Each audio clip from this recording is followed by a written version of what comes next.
본 방송에서 제공하는 투자 정보는 투자 판단에 대한 조언입니다. 방송에서 제공하는 주식의 가치, 가격 상승 및 가격 하락에 대해서는 방송사에서 보장하지 않습니다.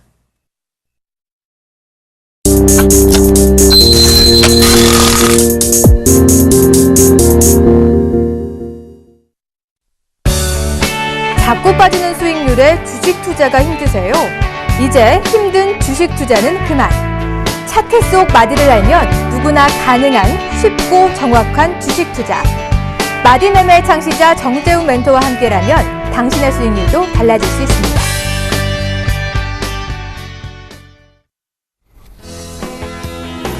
여러분 안녕하십니까. 드라큘러스 시즌2 수요일을 책임지는 남자 정재욱 멘토입니다. 서울에서 첫서리가 관측됐을 만큼 날씨가 이제 상당히 좀 쌀쌀해지고 있습니다. 이제 겨울에서 가을로, 가을이 아니죠? 가을에서 겨울이죠. 겨울로 넘어갈 때는 일교차가 상당히 좀 크게 나타나죠. 그러면 자연스럽게 이 감기에 좀 걸릴 수가 있습니다. 저도 좀 감기를 걸렸었는데요. 상당히 좀 독합니다. 근데 그 부분들을 좀 예방을 하기 위해서는 마늘 한 조각이면 될 것 같습니다. 이 마늘에는 항산화 성분이 좀 상당히 많이 돼 있죠. 그렇기 때문에 꾸준하게 섭취를 해주시면 감기 예방에 상당히 좀 도움이 될 것 같습니다. 그 점 꼭 참고를 하시고요. 마늘을 좀 많이 드세요. 그렇다고 해서 뽀뽀나 이런 부분들은 하지 마시고요. 아무래도 시장이 춥게 느껴지죠. 날씨도 좀 차가운데 시장도 좀 상당히 춥게 느껴지는 그런 모습들이 좀 나타나고 있습니다. 주식을 하면서 보게 되면 최근처럼 상당히 좀 답답한 이런 적이 없었는데 최근 들어서는 좀 상당히 좀 답답하게 진행이 되고 있는 그런 모습이죠. 자, 일단은 시장을 한번 쭉 살펴봐야 될 것 같아요. 하나씩 좀 살펴보도록 하죠. 오늘 거래소 시장이 1931.43포인트로 마무리가 됐어요. 약 0.19% 하락 마무리가 됐죠. 코스피 시장에서는 외국인 쪽이 좀 매도가 나와주는 그런 모습들, 그리고 개인 쪽에서도 일단 흐름들이 좀 전개가 되고 있는 그런 모습들인데, 기관 쪽만 매수를 해줬어요. 기관 쪽만 매수하고 개인과 외국인은 여전히 좀 매도를 해주고 있는 그런 모습들이 나타났죠. 그리고 프로그램 또한 다행히 800억 정도의 매수가 유입이 되면서 장중에 하락폭을 좀 많이 만회해주는 그런 모습들이 좀 나타났습니다. 이 섹터에 대한 부분들은 조금 이따가 좀 살펴보도록 하겠고요. 그 다음 코스닥 시장 같은 경우는 조금 더 안 좋았습니다. 0.35% 밀렸죠. 540.27포인트로 마무리가 됐습니다. 코스닥은 외국인 쪽에서 매수를 해줬어요. 장 마감한 이후에 집계를 보니까 약 한 400억 정도 매수를 해줬고요. 반대로 개인 쪽과 기관 쪽에서는 각각 330억 그리고 50억 정도 매도를 해주는 그런 모습들이 좀 나타났습니다. 코스닥 시장이 상당히 좀 변동성이 큽니다. 그리고 거래소 시장도 변동성이 좀 큰 모습들이 좀 나타나고 있죠. 이 부분들을 좀 보게 된다라면 여전히 갈피를 좀 잡고 있지는 못한 그런 부분들이에요. 일단 좀 잠시 뒤에 말씀을 좀 드릴 부분들이지만 각자의 갈 길을 좀 가고 있다라는 거, 그런 느낌이 좀 듭니다. 미국 같은 경우는 어느 정도 양쪽 하나에 대한 종료, 그리고 금리 인상에 대한 그런 얘기들이 좀 나오고 있죠. 그리고 일본 쪽 같은 경우는 양쪽 하나를 추가적으로 좀 진행을 했고요. ECB 같은 경우는 마찬가지고요. 중국 같은 경우는 오히려 경기 둔화에 대한 그런 우려감들이 좀 작용을 하고 있단 말이에요. 결국 우리나라 같은 경우는 다 둘러싸여 있죠. 이 부분들 때문에 상당히 좀 갈피를 못 잡고 있습니다. 그러니까 차별화가 된 그런 종목군들의 흐름들이 좀 전개가 되고 있는 그런 상황들이란 말이죠. 결국에는 이러한 흐름들이 올해 내내 동안 지속이 되어 왔다라는 거, 이게 상당히 좀 힘든, 개인 투자자분들이 상당히 좀 힘들게 만든 그런 하루가 아니었나라고 좀 개인적으로 생각을 합니다. 그리고 또 한 부분들은 짚고 넘어가야 될 부분들이에요. 양적 완화에 대한 부분들이죠. 일본 쪽 시장 같은 경우 지난주 금요일이었었습니다. 금요일이죠. 생각지도 못했던 규모였었어요. 그 규모로 양적 완화를 추가적으로 좀 단행을 했죠. 그 부분들을 진행하게 되면서 환율이 좀 급등을 해주는 그런 모습들이 나타났고, 그 급등이 나타나자마자 다음 주, 이번 주였었죠. 월요일 날부터 자동차 섹터가 밀려 내려오기 시작했었고, 경기 민감주들이 줄줄이 좀 밀려 내려오는 그런 모습들이 나타났습니다. 시가총액 상위 종목군들의 순위도 좀 변동이 되는 그런 모습들이었었죠. 현대차가 2위였었는데 밀려 내려오는 그런 모습들이고, 그 자리를 꿰찬 게 SK하이닉스죠. 결국에는 시가총액 종목군들이 밀려 내려오는 그런 상황들이었었기 때문에 여전히 차별화된 모습들은 당분간 좀 이어질 수밖에 없다라고 좀 보셔도 좋을 것 같습니다. 왜냐하면 지금 이 상황 자체가 좀 위기라고 좀 생각을 할 수도 있지만 기회라고도 좀 볼 수가 있을 것 같은데 이 부분들 좀 하나씩 좀 보면서 말씀을 좀 드릴 겁니다. 자, 결국엔 여기서 하나 생각해 보세요. 삼성전자가 무슨 이슈가 있죠. 지배구조에 대한 이슈가 있었습니다. 그러면서 삼성전자가 상승을 해주는 그런 모습들이 나타나니까 다른 종목군들은 어때요? 다 밀려내려는 그런 모습들이 나타나죠. 결국 삼성그룹주들이 상승하게 되면 개인들한테는 재미없는 장이 계속적으로 펼쳐진다라는 얘기입니다. 그러니까 삼성전자를 가지고 계신 분들께는 죄송하지만 삼성전자가 올라가게 되면 다른 사람들이 좀 좋지가 않아요, 사실. 그렇기 때문에 항상 삼성전자만 올라가는, 삼성그룹주들만 올라가는 그런 시장의 흐름들을 좀 바라는 것보다는 골고루 좀 올라갈 수 있는 그런 모습들을 한번 좀 생각해보고 싶은데 그런 얘기들은 거의 좀 힘들지 않을까라는 좀 생각이 듭니다.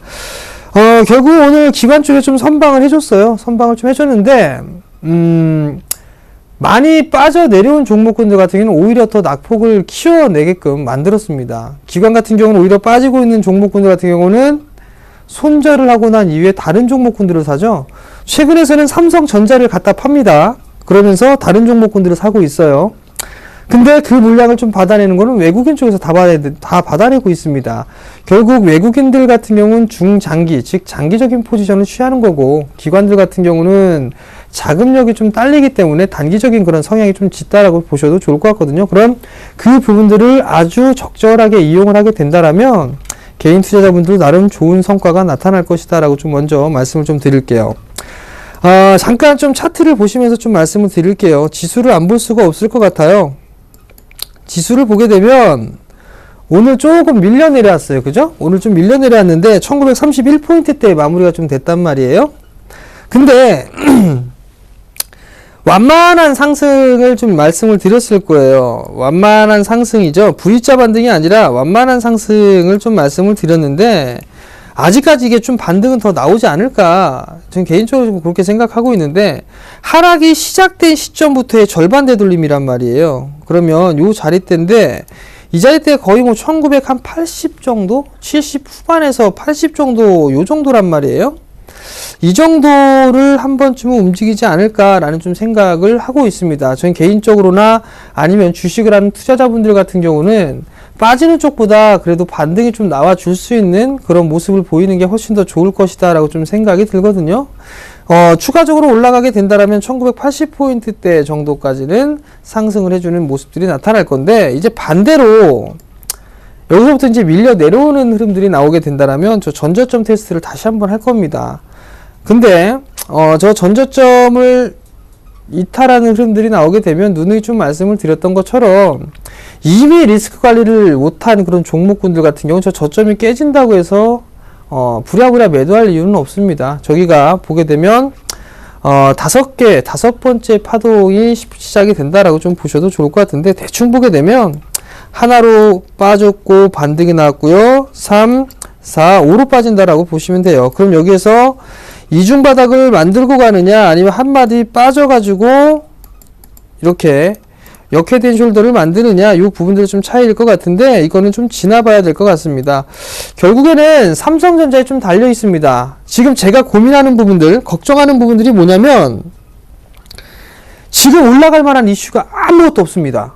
아무것도 없는데 삼성그룹주들은 올라가요. 지배 구조에 대한 부분들 때문에. 그렇기 때문에 삼성전자부터 시작해서 삼성엔지니어링, 삼성물산, 테크윈, 전기, 삼성생명 이런 거 다 올라간단 말이에요. 근데 만약에 이 이슈가 마무리가 돼버리게 되면 그땐 과연 어떻게 될까? 다른 섹터 혹은 다른 업종들에게 뭔가 모멘텀이 있을까? 그 부분들을 좀 생각을 해봐야 되는데 아직까지는 나오고 있지가 않습니다. 결국엔 큰 모멘텀이 없기 때문에 시장은 크게 상승을 하기는 좀 힘들지 않겠느냐. 결국은 박스권역으로 좀 진행이 되면서 이격 조정을 거치느냐 아니면 하단 지지력을 테스트를 하느냐 이런 과정이 좀 펼쳐지지 않을까라고 좀 생각이 듭니다. 그렇기 때문에 일단 지수에 대한 부분들보다는 좀 대응을 해 나갈 수 있는 즉 종목에 대한 대응을 해 나갈 수 있는 그런 과정이 좀 필요하다라고 좀 말씀을 드려보도록 하겠고요. 코스닥은 좀 잠시 뒤에 제가 좀 차트를 보면서 다시 한번 말씀을 좀 드리도록 하겠고요. 이제부터 본격적으로 정재훈 멘토와 함께하는 주식 재테크 시작해 보도록 하겠습니다.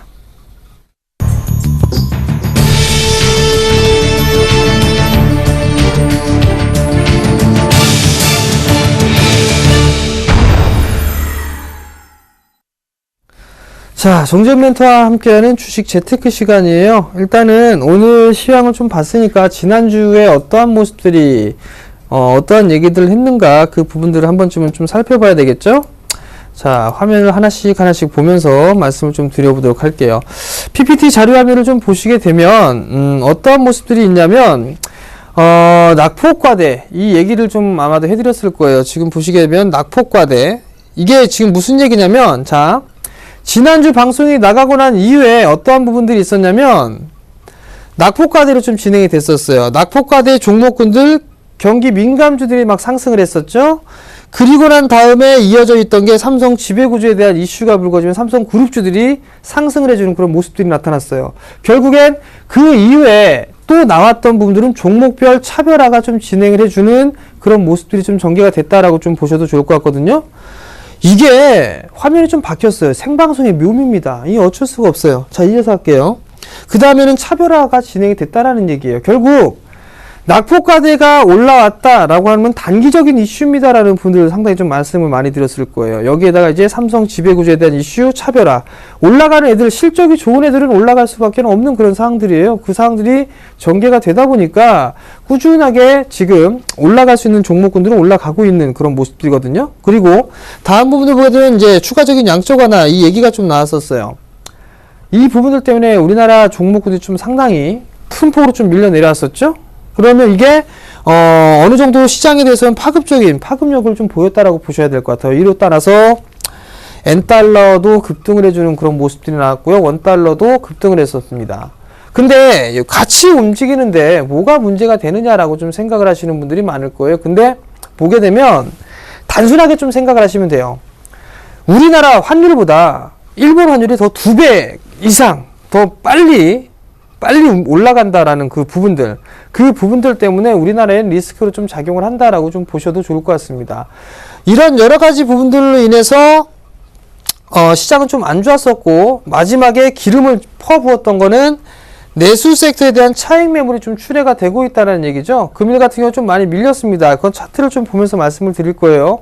결국은 수급 악화가 좀 지속이 되고 있다라는 얘기입니다. 지속이 되다 보니까 어떠한 일들이죠?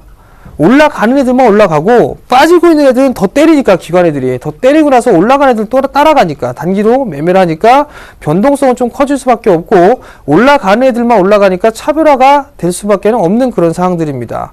결국 이러한 흐름들은 지속적으로 유지가 될 수밖에 없다라는 얘기입니다. 자, 그러면 제가 지난 시간이죠. 어떠한 얘기를 좀 했는가 그 부분도 한번 살펴볼게요. 자, 다음들을 좀 보게 되면 경기 민감주에 대한 부분들, 경기 민감주는 단기적인 트레이딩 관점으로 좀 접근을 하셔라 라는 부분들을 좀 말씀을 드렸을 거예요. 그 부분들이 바로 낙폭과대 쪽에 있었죠. 다 들어가죠. 조선, 철강, 화학, 기계, 정유 이런 애들 다 들어간단 말이에요. 이런 애들 바닥이 나왔다라고 해가지고 들어갈 수 있는 그런 부분들은 아니다라는 부분도 말씀을 드렸을 거예요. 그러면서 기술적인 흐름상을 보게 되면 1차 11선, 2차 21선에 대한 부분들, 이동평균선에 대한 저항을 좀 말씀을 드렸었죠. 그 자리 때까지. 그리고 단기적으로 하락 추세 때 상단권역에 부딪히게 된다라면 그 자리 때에서도 한번 매도를 생각해 보셔야 됩니다. 라는 부분들까지 말씀을 드렸었고, 하락을 하고 난 이후에 바닥을 만들고 기술적인 단기적인 반등이 났을 때는 그 하락폭의 절반 되돌림 자리 때다라는 부분들까지도 좀 말씀을 드렸을 거예요. 결국 트레이딩 관점으로 좀 보자라는 부분들이었었죠. 결국에는 그 흐름들이 아직까지는 어느 정도 맞아 떨어지는 것 같습니다. 그리고 또 하나, 이제는 많이 올라갔던 종목군들 같은 경우는 좀 조심을 해야 됩니다. 라는 부분들까지 좀 말씀을 드렸을 거예요. 결국엔 이격이 과도하게 좀 벌어져 있는 그런 종목군들 같은 경우는 리스크 관리 자리대를 좀 잡아놓고 그리고 난 다음에 종목에 대해서 접근을 해야 된다라는 부분들까지 좀 말씀을 드렸을 거예요. 어느 정도 이 이격이 벌어진 종목군들, 특히나 오늘 같은 경우를 좀 보시게 되면 상당히 많이 빠졌습니다. 오스템 임플란트 하한가까지 기록을 했었죠. 오늘 의료기기 섹터들이 좀 상당히 많이 빠졌었고요. 그 다음에 뭐 여러 가지 종목군들 많이 빠졌었습니다. 개별주들부터 많이 빠졌었죠. 화장품주들도 많이 빠졌었고요. 그러한 흐름들이 나타난다라는 얘기는 이제는 쉬어간다라는 얘기입니다. 여기에서 만약에 다시 지수가 올라가는 그런 흐름들이 나타난다고 해서 그들 종목군들이 다시 재차 주도적인 역할을 할 수가 있겠지만 잠시 순환매가 좀 돌 수도 있고 아니면 그 다른 주도주가 형성이 될 수 있다라고 좀 보셔도 좋을 것 같아요. 근데 제가 판단했을 때 이게 단기적인 흐름으로 이게 시세가 끝났다라고 보여지진 않아요. 특히나 이제 소비 관련주 쪽이 많이 올라갔죠. 화장품, 섬유, 의복 쪽 이런 쪽이 많이 올라갔단 말이에요. 그렇기 때문에 그들 종목군들은 중국에 대한 부분들이 있죠. 모멘텀이 있기 때문에 가격 조정이 나오고 난 다음에는 기간 조정까지 나오겠죠. 그리고 난 다음에 다시 한번 재차 상승을 해주는 그런 모습들이 나타난다. 그러면 결국엔 이 부분들을 다 정해놓고 보게 된다라면 어떤 말씀을 드렸냐? 낙폭과대형 종목군들은 다음 주 초에, 이번 주죠? 이번 주나 지난주 잘 한번 팔아 주십시오라는 얘기들 좀 많이 드렸을 거예요. 그리고 경기 민감주를 매도를 해서 잘 움직이고 있는 종목군들을 매수를 해보십시오라는 말씀을 좀 드렸을 거예요. 대표적으로 말씀을 드렸던 게 내수 섹터 뭐 SK텔레콤 그리고 SK하이닉스 뭐 이런 종목군들 좀 말씀을 드렸단 말이에요. 그럼 한번 보자고요. 자, 잠깐 차트를 좀 보시면서 말씀을 좀 드려보도록 할게요. 예를 들어서 롯데케미칼 한번 볼까요? 롯데케미칼은 지금 흐름들을 보게 되면 반등, 상승을 했단 말이에요. 상승을 해줬었죠? 그러면 하락을 시작했을 때죠. 하락을 시작했던 단계에서부터 저점을 찍고 난 이후에 절반 되돌림이라고 그랬어요. 그죠? 그럼 이거 보자고, 이렇게. 절반 되돌림이 나왔단 말이에요. 자, 가격, 뭐죠, 이게? 상당히 투매란 말이에요. 급락. 그렇게 된다라면, 11선, 21선을 목표치로 두시면 돼요. 근데 이 친구 같은 경우는 하락을 했던 이후에 횡보를 했다가 다시 밀리고 나서 V자 반등이 나왔단 말이에요. 그럼 절반의 되돌림이었었죠? 잘 한번 팔아주고 절반 되돌림 나왔으니까. 그리고 난 다음에 SK텔레콤이나 이런 종목군들을 매우 바깥하기를 했다라면, 갈아타기를 했다라면 아마 다른 모습들이 나타날 수가 있다라는 얘기겠죠. 결국에는 SK텔레콤 같은 경우는 오늘도 넘어서는 그런 모습들이 나타났습니다. 모멘텀이 좋아요. 실적 좋아요. 그 다음 배당까지도 염두를 해두고 있어요. 지수방어용 섹터죠. 실적 좋고 정별이란 말이에요. 정별이 다 횡보해주고 나서 다시 상승해주니까 이런 주식군들 같은 경우는 매수를 해도 충분히 좀 좋다라는 얘기겠죠. 그리고 또 하나 다른 종목도 보자고요. OCI 자 보자고요. 급락이 났어요. 낙폭 과대로 빠지고 난 다음에 반등이 나옵니다. 1차 11선, 2차 21선이라는 말씀을 좀 드렸을 거예요. 급락을 하고 난 이후에 횡보를 했는데 반등이 나왔는데 21선에 대한 저항 자리대란 말이에요. 여기는 또 거래량이 겁나게 터졌어요. 이 자리대가. 그죠? 그러면 21선에 대한 저항 못 넘어가게 된다라면 이 자리대에서 한번 매도를 하고 난 이후에 어떤 종목군도 살아있죠? SK텔레콤이나 한국전력으로 이동했다라면 괜찮은 전략이었다. 결국에는 갖고 있었으면 더 빠졌단 말이에요. 그럼 한국전력 보자고요. 자, 어때요? 한국전력은 그렇게 많이 못 올라갔어요. 그렇게 많이 못 올라갔는데 오늘 장중 기준에서 거의 49,000원 가까이 올라갔습니다. 49,000원대까지. 그러면 결국 저가로 기준으로 살펴보면 45,000원짜리 때부터 움직인 거란 말이에요. 6% 가까이 상승했단 말이죠. 오히려 그냥 그 종목을 갖고 있었다면, OCI라는 종목을 갖고 있었다면 많이 빠지고 손실이 오히려 더 커졌을 건데 거기서 일정 부분 타협을 하고 이쪽으로 갈아탔다면 적어도 바닥에서 꼭대기 못 먹겠지만 3% 이상은 먹을 수가 있다는 얘기거든요. 결국 이러한 전략을 여러분께 좀 말씀을 드렸을 겁니다. 아직까지 저는 낙폭과대에 대한 부분들은 진바닥에 나왔다라고 좀 생각하지는 않습니다. 근데 여기서 좀 보게 되면 틀린 부분들이 하나가 좀 있어요. 자, 삼성테크닉 한번 보자고요. 얘는 좀 틀려요. 이 친구는 조금 다른데 대량거래가 터졌어요. 연속성이 있죠. 자, 정말로 많이 빠졌어요. 정말로. 이게 다이렉트로 빠진 게 5만원대부터 다이렉트로 빠졌는데 계단식으로 빠졌습니다. 사실 여기 빠졌다가 올랐다가 또 계단식으로 빠졌다가 올랐다가 또 빠진 거란 말이에요. 그러면 하락이 시작한 부분이니까 여기에요. 여기에서 일단 절반 되돌림이란 말이에요. 절반 되돌림인데 절반 찍고 나서 오늘은 그 자리대를 지지해줬단 말이에요. 33,900원 자리대죠. 근데 거래량까지 좀 증가가 됐어요. 이 친구 같은 경우는 좀 더 보셔야 돼요. 어디까지냐면 그 자리까지 61선 자리대에서부터 이 횡보했던 이 가격대까지 좀 더 보셔야 됩니다. 이유는 단 하나예요. 실적이 좋아서? 아닙니다. 거래량이 터져서? 비슷해요. 이슈가 있어서 그래요. 삼성 SDS. 삼성 지배구조에 대한 그 부분들 때문에 얘는 이 친구 같은 경우는 좀 더 반등이 나온다라고 좀 보셔도 좋을 것 같습니다. 그렇다면 이러한 종목군들이 만약에 대량 거래가 터지면서 움직였습니다. 그럼 이 자리대가 리스크 관리 자리대예요. 이 자리대. 즉, 이 크게 상승했던 장대 양봉, 대량 거래를 동반했던 이 자리대 시가 자리나 저가 자리가 일단은 리스크 관리 자리대로 놓고 보셔야 됩니다. 웬만한 종목군들이 거래량이 동반하면서 반등이 나왔던 종목군들도 있어요. 근데 이런 종목군들 그렇게 많지가 않습니다. 결국에는 낙폭과대는 아직까지 이렇게 크게 진바닥이 나왔다라고 보여지지는 않는단 말이에요. 그리고 첫 번째 1파는 만약에 정말 바닥 나왔어요. 1파는 내버려둬도 됩니다. 주식을 하면서 다른 건 다 못 먹어도 3파만 먹으면 주식 정말로 잘하는 겁니다. 3파만 먹어도. 그 3파가 가장 강력하고도 가장 길고 가장 큰 상승을 하기 때문에 그 3파 하나만 먹어도 분명히 좋은 결과가 있어요. 근데 결국에는 뭐 1파도 좋고 5파도 좋아요. 5파 먹다가 쌍봉 맞아서 죽는단 말이에요. 그럴 바에는 3파를 먹는 게 더 낫다라는 얘기겠습니다. 필히 기억을 꼭 하셔야 될 것 같고요.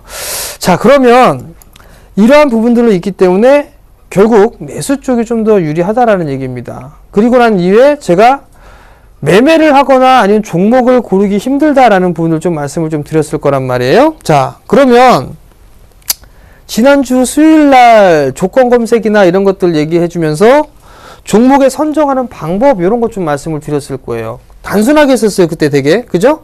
수급적인 부분들을 보고 나서 이거 나오니까 평균 단가 요 자리대니까 이 자리대에서 매수하면 되겠다. SK네트워크스랑 우리투자증권 좀 말씀을 좀 드렸을 거예요. 다시 한번 복귀 한번 해보자. 이게 올랐나 빠졌나? 자, 첫 번째 종목이 SK네트워크스였을 거예요. 수요일이면 어디냐? 요 자리대겠네요. 여기 10월 29일 정도가 되겠네요. 돌아가 봐야 되겠죠? 이렇게. 자, 요렇게 좀 보게 되면 이 자리대가 상승 마무리가 됐어요. 그러면 그때 당시에 녹화되어 있는 거를 다시 돌려보시면 알 수 있겠지만 마디 목표치가 요거란 말이에요. 이렇게. 그죠? 그럼 요 마디로 올라가게 되면 목표치가 11,000원 자리대란 말이에요. 그죠? 이 11,000원 자리대가 단기 목표치란 말이에요. 그러면서 내가가 아니라 제가죠. 이 자리대에서 매수해봤자 3%밖에 못 먹는 걸 미쳤다고 매수를 하겠냐라는 말씀까지 드렸을 거예요. 그러면서 뭘 보여드렸죠? 수급적인 부분들 한번 보여드렸잖아요. 10월 27일 정도였단 말이에요. 자, 10월 27일 정도였으니까 요렇게였단 말이에요. 그러면 수급 많이 들어왔어요. 매도가 들어왔나? 기관주에서 매도가 나왔는데 10,000원대 초반에 상당히 많이 매수를 했어요. 보니까 한 달 사이에 보니까 그러면 보자. 한 달 사이에 이 한 달이라는 시간 동안에 많이 매수를 했고 61선이 아직까지 누워 있잖아요. 그죠? 근데 21선은 상방 그리고 있단 말이에요. 그러면 기다렸다가 1,200원, 1,150원 요 자리대 아마 매수하라는 말씀을 드렸을 거예요. 왜? 60일자리대랑 20일자리대 고 있으니까 못 믿겠으면 다시 돌려보시기로 보면 됩니다. 돌려보기로. 그러면 갔을까요? 안 갔을까요? 11,000원 그 다음날 바로 찍었네요. 그죠? 매수할 기회를 주고 다 움직였단 말이에요. 결국은 이 자리대를 넘어가는 그런 모습들까지도 나타났다는 얘기죠. 결국에는 누르목 구간에서 수급적인 부분들을 체크를 해주고 그리고 나서 매수를 하게 된다면 충분히 매수할 수 있는 그런 기회 충분히 나올 수가 있다는 얘기입니다. 역배열 종목에서 낙폭과대를 매매를 하는 게 아니라 수급 체크를 하고 정배열 종목군들 중에서 조정을 마무리 짓고 난 이후에 상승을 그리는 그런 종목군들 누가 됐든 많이 사주는 종목군들 평균 단가 구에서 보게 되면 충분히 매수를 할 수가 있다라는 얘기입니다. 또 하나 다른 부분들 볼게요. 우리투자증권이었죠? 결과론적으로만 보면 올라갔어요. 그죠? 크게는 안 올라갔습니다. 이것도 기준 양봉했으니까 이 전저점 이탈하면 손절해주고 1,800원짜리 때 잡아드렸을 거고, 그리고 난 다음에 요 21선 11,500원, 11,600원 요 자리 때 분할 매수 포인트 잡아 가보셔라. 그러면 적어도 먹을 수 있다. 고가 기준으로 해서 보면 오늘 고가 기준 12,400원대까지 올라갔습니다. 6% 7% 그냥 올라갔어요. 시장 빠진 거에 비하면 상당히 양반이죠. 양반. 저는 양반김을 좋아합니다. 참고로 우짜라고 좀 얘기해봤는데 상당히 좀 썰렁해졌고요. 죄송합니다. 자, 그럼 다시 또 이어서 진행을 해보도록 할게요. 결국에는 종목을 어떻게 고르냐예요. 지금 시장은 안 좋아요. 시장은 안 좋은데 올라갈 만한 종목군들을 찾으면 돼요. 첫 번째 실적, 두 번째 뭐죠? 61선 위에 있는 거, 세 번째 정배열 초입. 요것만 기억하시면 됩니다. 일단 이게 지난주까지 좀 말씀을 드렸던 부분들이에요. 자, 이번 주는 뭐 할까요? 아, 고민되는데요. 이번 주에 뭐 할까? 자, PPT를 좀 보면서 말씀을 좀 드려보도록 하겠습니다. 이거를 좀 짚고 넘어가야 될 것 같아요. 1번 양쪽 하나. 공적연금에 대한 자산 배분에 대한 비중의 변화가 생겼습니다. 20조 이상 돈을 더 푼다고 했어요. 근데 여기 정책적인 부분들을 보게 되면 어떤 부분들이 있냐면, 일본 쪽에서 채권에 대한 비중을 상당 부분 줄입니다. 거의 막 절반 정도로 다 줄이는 대신에 위험 자산에 대한 투자를 2배 이상 늘리는 그런 전략을 취했습니다. 결국에는 안전 자산에서 위험 자산으로 이동을 시키겠다라는 얘기예요. 이 부분들 아마 대박 플러스에 아마 5월달이나 6월달에 미리 좀 말씀을 드렸을 거예요. 일본도 아마 추가적인 양적 완화를 할 것이고, 그리고 난 다음에는 어떤 부분들이 있었느냐, 영국에 대한 비과세 도입, 저축에 대한 부분들이 도입된 부분들을 가지고 와서 일본 시장에다 아마 그대로 써먹을 겁니다 라는 얘기들. 일본 같은 경우는 예금성 자산이 상당히 많습니다. 저축성 자산이 상당히 많거든요. 우리나라보다 훨씬 더 많습니다. 50%가 넘어요. 그러면 은행에 있는 부분들을 땡겨 오게 되려면 너 정시펀드 가입해. 그러면 내가 세금 깎아줄게. 그 정책을 그대로 도입해서 활용을 할 거란 말이에요. 그러면 이자가 좀 더 많은 쪽으로 이동을 할 수밖에 없단 말이죠. 그 부분들이 현재 진행을 하고 있을 거란 말입니다. 결국엔 이러한 부분들로 인해서 장기적인 흐름들로만 보게 되면 유동성이 좀 증가가 되는 그런 효과가 분명히 있겠죠. 와타나베 부인에 대한 기환, 뭐 이런 얘기 기사거리 좀 나올 거고, 뭐 왕서방인지 뭔지 중국에서 그런 얘기를 하죠. 똑같습니다. 근데 여기에서 좀 봐야 될 부분들은 돈을 푸니까 엔화에 대한 가치가 떨어집니다. 엔화에 대한 가치가 떨어지니까 우리나라 예를 들어서 해외에 있는 우리나라 경쟁하고 있는 게 IT, 뭐 자동차 여러 가지 상당히 많습니다. 대표적으로 볼 수 있는 게 자동차란 말이에요. 엔화에 대한 가치가 하락을 하니까 더 싸게 살 수가 있습니다. 더 싸게 살 수가 있는 그런 흐름들이 전개가 되니까 처음에는 가격이 우리나라가 좀 더 쌌었어요. 현대차가. 일본차가 좀 더 비쌌습니다. 근데 화폐 가치가 떨어지다 보니까 거의 비슷하게 됐어요. 그렇다면 경쟁력에서 밀릴 수밖에 없단 말이에요. 그러면 자연스럽게 일본 차가 좀 더 많이 팔리겠고, 그러면서 우리나라 자동차는, 현대차는 좀 더 판매 부진하다거나 뭐 이런 얘기들이 나온단 말이죠. 그 부분들로 인해서 상당히 좀 많이 빠지고 있는 그런 상황이란 말이에요. 게다가 우리나라 실적이 좀 좋지가 않아요. 상당히 투심이 악화되어 있는 그런 상황들이란 말이에요. 그러니까 오히려 안 좋은 얘기가 나오니까 계속적으로 빠지는 그런 부분들이에요. 자, 잠깐 차트를 한번 보면서 말씀을 좀 드릴게요. 자, 현대차. 신저가예요. 신저가. 근데, 여기서 저 복병 하나 만났습니다. 복병. 오늘 기사를 보시게 되면, 어제 새벽이었을 거예요. 현대차 ELS 낙인? 이 기사가 나왔습니다. 근데 현대차 ELS 낙인 가격을 보게 되면 뭐 12만원 얘기하는 곳도 있습니다. 13만원대 얘기하는 데도 있고, 사실 이거 알 수 없어요. 정확하게 알 수는 없습니다. 정확하게 얼마인지. 근데 만약에 그 자리 때까지 빠진다. 그럼 여기서 10% 이상 더 빠진다는 얘기거든요. 그러면 다른 경기 민감주들보다 만큼이나 빠진다는 얘기예요. 근데 사실 이게 장기적으로 보게 되면 매수를 해봐도 되는 구간이에요. 상당히 쌉니다, 우리나라 시장. 근데 투심이 너무 위축되다 보니까 오히려 매수를 안 해줘요.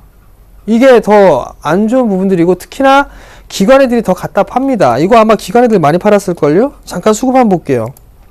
보세요. 어찌됐든 간에 대형주 투매 나오거나 장대 음봉 나오게 되면 어김없이 기관애들이 다 때립니다. 기관애들이. 대부분 이 물량 같은 경우 로스코 물량으로 좀 볼 수가 있을 것 같아요. 손절성 물량으로 좀 많이 출회가 됐는데, 일단 지금 변수는 그거예요. ELS 락인 부분들. 자, 여러분들 잘 한번 생각해 보세요. 저는 여태까지 주식을 하면서 여러 가지 상품들을 좀 많이 봤습니다. 저는 사실 적립식 펀드로 수익을 좀 상당히 많이 냈었어요. 결혼하기 전에. 그걸로 결혼했으니까요. 근데 그 이후에 생겨났던 게 있었어요. 그 이후에. 뭐 ELS도 생겼죠. 그 다음에 또 ELW 같은 뭐 파생 상품도 생겼는데, 그 전에 주식만 놓고 보자고요. ELS가 생겼어요. 그 전에 또 뭐가 있었죠? 자문사가 생겼죠. 자문업 랩이 생겼죠. 랩. 그죠? 이게 생기면서 전부 다 죽여놓고 갔어요. 자문형 랩 보게 되면 뭐 자문사 70주니 뭐니 뭐 이런 얘기도 많이 했단 말이에요. 그럼 그들만 올라갔었어요. 계속. 그러나 걔네 상투 치고 난 다음에 죽어 내려왔죠. 근데 지금 죽어 내려온 것들을 보면 자문사 70주 뭐 이런 애들 다 포함되어 있습니다. 이 안에. 그리고 또 하나, ELS를 또 원금 보전형이니 뭐니 이런 얘기들 많이 했었단 말이에요. 그래서 불티나게 판매를 했습니다. 결국엔 그것도 결과는 좋지가 않았어요. 다 락인, 줄줄이 락인 나갔죠? 거의 다 빠졌단 말이에요. 거의 다. 반토막 날지 누가 어찌 알았겠어요. 그죠? 현대중공업이 반토막 날 거라는 생각은 못했을 거란 말이에요. 저도 생각 못했어요. 그렇게 빠질지. 근데 어찌됐든 반토막 났습니다. 그리고 또 하나, 7월 달에 만기가 있는데 이 ELS 만기가 내년 1월 달에 또 집중돼 있습니다. 그러면 이거 재수 없으면 지수 내년도까지도 힘들지 않을까라는 좀 생각이 들어요. 낙인 다 시켜놓고 올려버리든가 아예. 그러면 깔끔하게 보게 되면 시장 쫙 빼놓고 나서 투매 유발시키고 낙인 물량 줄줄이 뱉어내고, 그리고 난 다음에 탈탈탈 털어갖고 올라가는 방법? 그래서 그냥 다이렉트로 2300 가고 그러면 참 그게 좋겠는데, 그게 바로 그렇게 못 갈 거란 말이에요. 어찌됐든 간에 ELS의 락인 부분들이 좀 복병이기는 해요. 근데 결국에는 이 환율, 엔화 부분들 때문에 자동차 쪽 섹터가 이렇게 됐고, 기아차도 마찬가지예요. 기아차는 그나마 좀 견조하죠. 근데 기아차도 이 47,000원짜리대가 저점짜리대란 말이에요. 여전히 아직까지는 박스권으로 좀 유지가 되고 있는 그런 모습들, 그나마 다행인데, 현대위아 한번 볼게요. 이 친구는 실적 좋아요, 사실. 제가 그 자동차 부품주, 완성차 쪽보다는 부품주를 좀 좋아하는데, 부품주 중에는 현대위아나 만도, 이 큰 기업들 중에서는 현대위아나 만도 이 기업들을 좀 좋아하거든요. 근데 현대위아까지도 좀 많이 빠졌어요. 근데 하락 N자로 일단 빠졌네요. 한번 볼까요? 자, 고점이 여기였었단 말이에요. 저점이 여기였었죠. 요리 올랐단 말이에요. 반등이 나왔죠. 빠지면 요 폭만큼 빠져야 될 거란 말이에요. 이렇게 여기네. 그러면 여기란 말이에요. 언더슈팅 났으니까, 만약에 낙폭과대로 들어갔으니까 1차 11선, 2차 21선이란 말이에요. 밀렸다가 올라갔으니까 일단 21선을 잡는 게 좋아요. 계속 내려올 거니까. 그리고 난 다음에 가격적인 전략을 하게 되면 이 자리 때는 241선 18만원대 초반. 이 자리 때 오게 되면 일단은 저항 자리 때로 인식을 할 수가 있을 겁니다. 단 오늘 환율이 좀 흔들렸어요. 빠졌다가 올랐다가 빠졌다가 올라갔다 했습니다. 그 전날엔 계속 올라갔는데, 그러면 환율이 조금 진정되면 자동차 쪽 섹터가 반등이 좀 나올 겁니다. 그 부분들 한번 체크를 해보시는 전략도 괜찮을 것 같아요. 만약 물려 계신 분들이나 매수하셨던 분들 같은 경우는 18만원대 정도, 현대위아 같은 경우는 그 부분들을 유심히 좀 체크를 해보시면 될 것 같아요. 그 점 좀 참고를 해보시기 바라고요. 결국엔 환율 부분들 때문에 좀 밀려 내렸다는 얘기예요. 근데 이 일본 쪽에 해외 주식들이 투자 비중을 늘리는 부분들이기 때문에 장기적으로 일단 저는 도움이 될 것이다 라고 좀 보고 있고, 여전히 중국 쪽도 부양을 하지 않을까라는 저는 개인적인 생각을 하고 있습니다. 유로존 쪽 두말할 필요가 없고요. 여전히 다 돈을 찍어내고 있는 그런 상황들입니다. 찍어내고 있는 그런 상황들이기 때문에 크게 걱정할 부분들은 없다라고 좀 보셔도 좋을 것 같습니다. 결국에는 심리가 상당히 안 좋아서 그래요. 안 좋았기 때문에 좀 여유 있게 좀 보는 그런 투자 전략이 좀 필요할 것 같아요. 그 부분들이 있어야지만 이 난관을 좀 극복할 수 있지 않을까라고 좀 생각이 듭니다. 자, 다음 화면 좀 볼게요. 자, 다음 화면을 좀 보시게 된다면 어떤 부분들이 있느냐. 일본계, 우리나라에서 일본계가 어느 정도 매수를 했느냐예요. 자, 제가 말씀을 드렸던 시기가 5월달 이때 부분들이었단 말이에요. 꾸준하게 매수를 늘려 나가고 있는 그런 상황들입니다. 즉, 부정적인 요인만 있지는 않다라는 얘기예요. 그만큼 우리나라 주식이 싸기 때문에 포트폴리오에 구성을 해 놓고도 남는다. 그 부분도 좀 생각하면 되거든요. 결국 외국인에 대한 자금 같은 경우는 크게 하루에 뭐 3천억씩 4천억씩 매도가 나가는 게 아니에요. 그렇게 매도의 규모가 좀 축소가 되어 있는 그런 상황들입니다. 그렇기 때문에 외국인들에 의해서 급락이 나온들 거래량이 이렇게 많지가 않기 때문에, 즉 대량으로 매도가 나오지 않기 때문에 결국에는 개인들의 싸움이 되지 않을까라는 좀 판단이 듭니다. 그러니까 그 점을 좀 참고를 해보시면 좋을 것 같고요. 자, 다음 화면을 좀 봅시다. 자, 다음 화면을 보시게 되면 양적 완화를 발표를 했어요. 작년에도. 그죠? 그리고 했을 때 업종 수익률을 좀 보시게 되면 사실 이쪽에 좀 많아요. 통신 서비스, 호텔, 레저, 소프트웨어, 전자, 전기, 증권, 그 다음에 하드웨어, 보험, 화학, 이런 순이거든요. 우리나라 시장은 좀 지금 현재하고 좀 비슷한 것 같아요. 통신 서비스 쪽 많이 올라갔죠. 호텔, 레저, 전부 다 내수 쪽에 되어 있는 그런 포지션이죠. 즉 서비스 업종들이 좀 많이 올라갔다라고 좀 보셔도 좋을 것 같거든요. 이러한 흐름들은 좀 더 이어질 수 있는 그런 상황이다라고 좀 보셔도 좋을 것 같아요. 근데 외부적인 요인 말고 내부적인 요인을 한번 살펴봐야 될 것 같아요. 뭐 제조업 지수나 이런 부분들을 사실 보게 되면 상당히 좀 주춤한 그런 모습들이 나타나고 있거든요. 근데 다음 화면을 보시게 되면 경기 선행 지수를 좀 보실 수가 있을 거예요.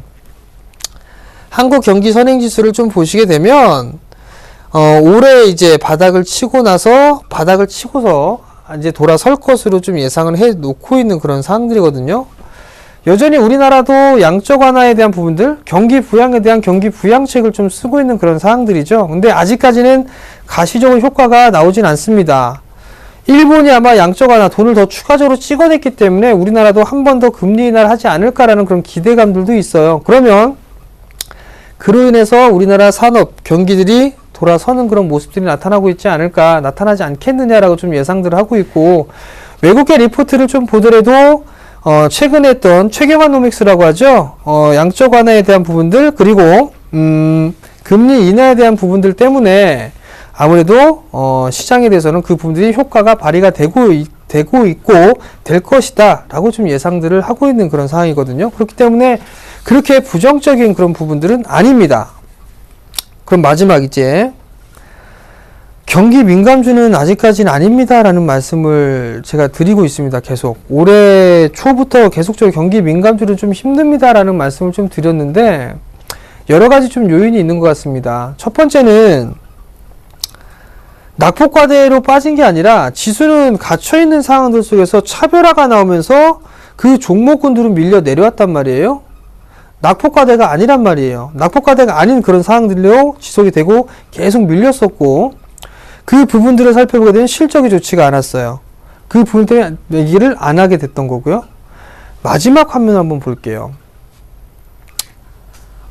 산업에 대한 구조, 이 부분에 변화가 되는 게 아닌가라는 좀 생각이 들어요.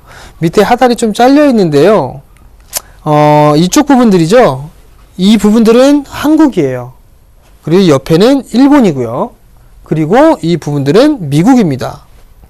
과거에 저희 2000년도 때부터 2007년도, 2014년도 소비재 쪽이라든가 아니면 헬스케어 이런 부분들이 거의 조금씩 늘어난 반면에 필수 소비재 쪽은 많이 늘어났어요. 근데 선진 시장을 좀 보게 되면 경기 소비재나 헬스케어나 이런 쪽은 그렇게 많지가 않아요.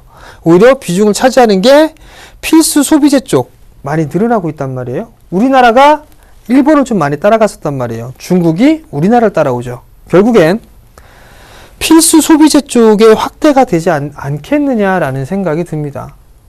그렇다면 지금 현재 경기 민감주들 같은 경우는 대세적으로 일단 좀 더 큰 상승을 하기는 힘들지 않겠느냐. 그러면 하락을 마무리가 되게 되면 당분간은 횡보해지면서 이격을 좀 좁히는 그런 과정들이 좀 진행되는 대신에 내수 섹터들이 좀 더 움직이는 그런 모습들이 좀 전개되지 않을까라고 좀 생각이 들거든요. 결국엔 패러다임에 대한 변화 부분들로 좀 생각을 하셔도 좀 좋을 것 같습니다. 이게 또 단기적으로 끝나는 이슈가 아니라 길게 즉 중국을 등에 업고 내수 섹터들이죠.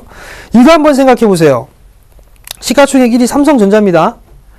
2위가 현대차였어요. 근데 SK 하이닉스가 올라왔습니다. 3위가 현대차입니다. 근데 재계 순위를 보게 되면 뭐 삼성, 그 다음에 뭐 SK, 뭐 현대 많이 있단 말이에요. 이 기업들이 과거 10년, 20년 뒤에 전에 이들 기업들이 아니었을 거란 말이에요. 즉 시대가 바뀌고 흐름이 바뀌면서 재계 순위도 같이 바뀌었고요. 최상위에 있던 재계 순위 10위권 안에 있던 기업들도 소리 소문 없이 사라진 기업들도 있습니다. 향후에도 마찬가지라고 좀 보셔도 좋을 것 같아요. 저는 위기이자 기회로 우리나라 시장 좀 보고 있는데요. 재계에 대한 재표는 분명히 나타날 걸로 좀 판단을 합니다. 적어도 이번 정권 내에는 나오지 않겠느냐라고 좀 판단을 하고 있거든요. 왜냐하면 재계 순위를 보게 되면 대부분 다 경기 민감 쪽으로 많이 포진이 돼 있었어요. 내수 섹터는 그렇게 크게 재계 순위에서 많은 점수를 좀 못 받았었거든요. 이게 순위가 좀 뒤바뀔 가능성도 좀 있어 보입니다. 제가 봤을 땐. 그러면 결국 그게 패러다임에 대한 변화 부분이다 라고 좀 생각을 하셔도 돼요. 자, 지금까지 말씀을 드렸던 부분들을 좀 보게 되면 안 좋은 얘기들도 있고 좋은 얘기들도 있습니다. 다만 이게 하루 이틀 사이에 끝날 부분들은 아니라는 얘기예요. 그러면 결국엔 두 가지예요. 뭐냐면 눈이 가렵네요. 수익이 날 수 있는 종목군들을 찾아서 매매를 하든가 아니면 시장 돌아설 때까지 쉬든가 이 두 가지입니다. 그러면 제가 또 쉬게 해드릴 수는 없잖아요. 그죠? 예, 쉬면 편한데 쉬게는 절대 못하죠. 그럼 수익이 날 만한 종목군들을 한번 봐야 될 거란 말이에요. 다시 한번 좀 말씀을 드려볼게요. 자, 차트를 보시게 되면 이렇게 수급적인 거를 딱 한번 까놓고 보세요. 이렇게. 그래서 누가 많이 했는가 매수를 많이 했는가 이 부분들 한번 보세요. 자, 이렇게 좀 보고 한번 보자고요. 요게 아니네. 자, 요거죠. 자, 이렇게 있단 말이에요. 현대위안은 많이 빠졌기 때문에 역배열로 전환되죠. 기술적 반등이란 말이에요. 근데 저 낙폭까지 지금 안 한다고 그랬단 말이에요. 얘는 버리면 돼요. 안 하면 돼요. 할 필요가 없단 말이에요. 그러면 제가 어저께 봤던 종목 중에 하나가 뭐가 있었냐면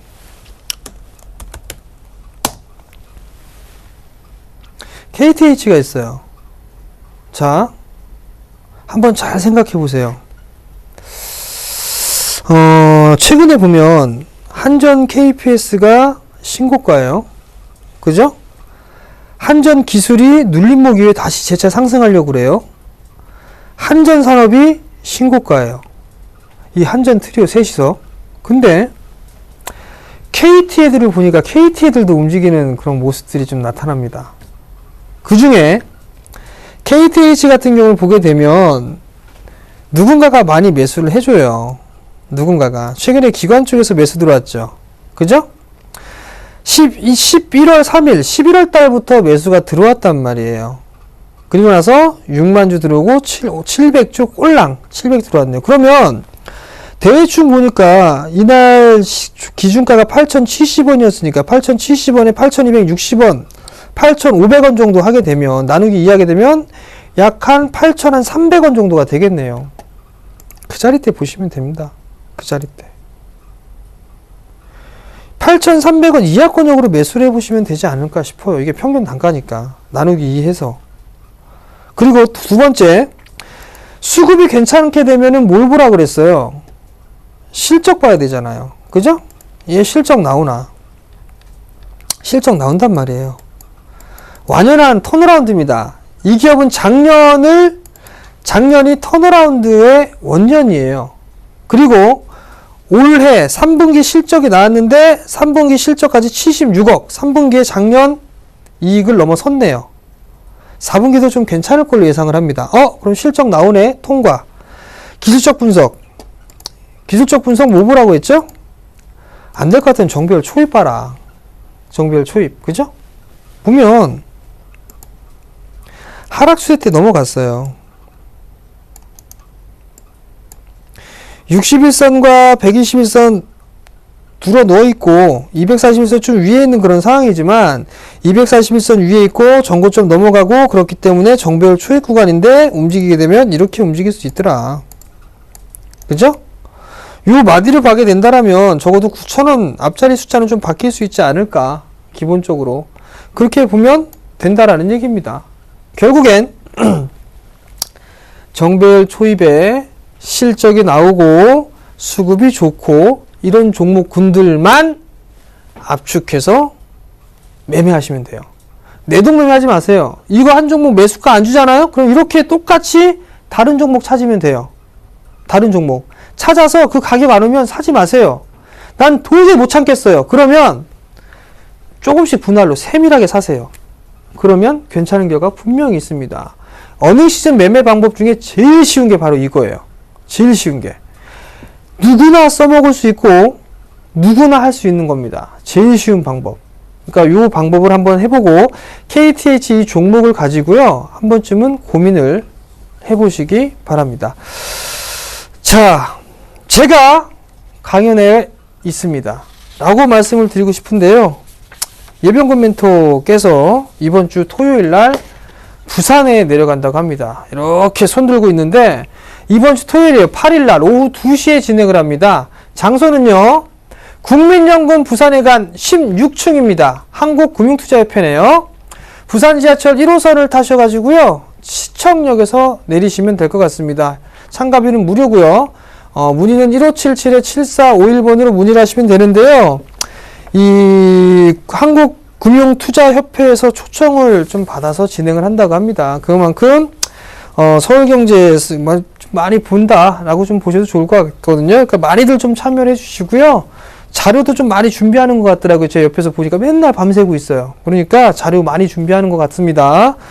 자, 의리도 지켰으니까요. 저는 물러나가도록 하겠습니다. 자, 저는 다음 주 수요일 날 다시 찾아뵙도록 하겠습니다. 시청해주셔서 감사합니다.